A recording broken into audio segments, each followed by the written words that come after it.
John loved exploring old libraries, the kind that smelled of aged paper and history.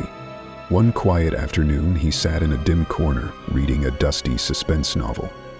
But the story wasn't to his liking, and his expressions made that clear. As he turned a page, a voice from behind startled him. "How is the book?" John turned, expecting to see someone. No one was there. Thinking it might be a prank, he replied out loud, "Not very good."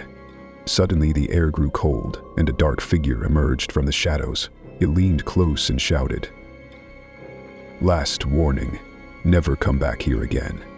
John slammed the book shut, and the figure disappeared. Shaken, he told the librarian what had happened. That's when he noticed the photo of the library's founder. It was the same man who had warned him.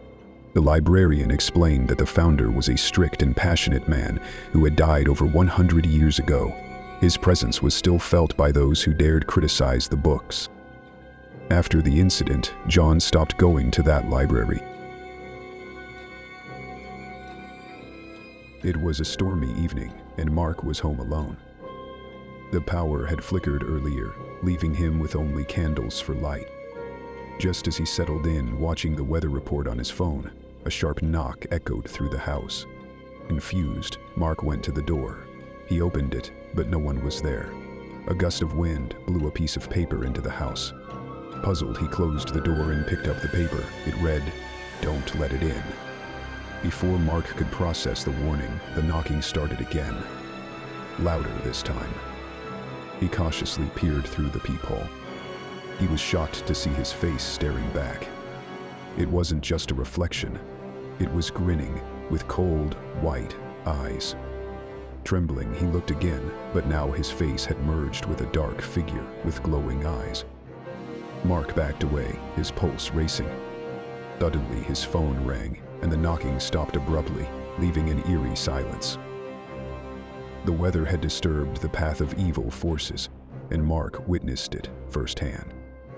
Even now, every knock on Mark's door fills him with dread.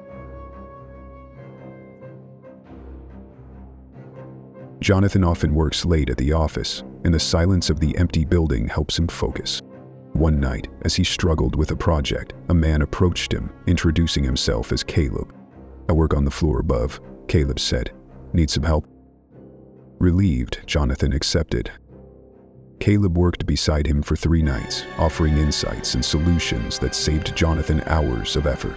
On the 4th day, Jonathan presented his project details.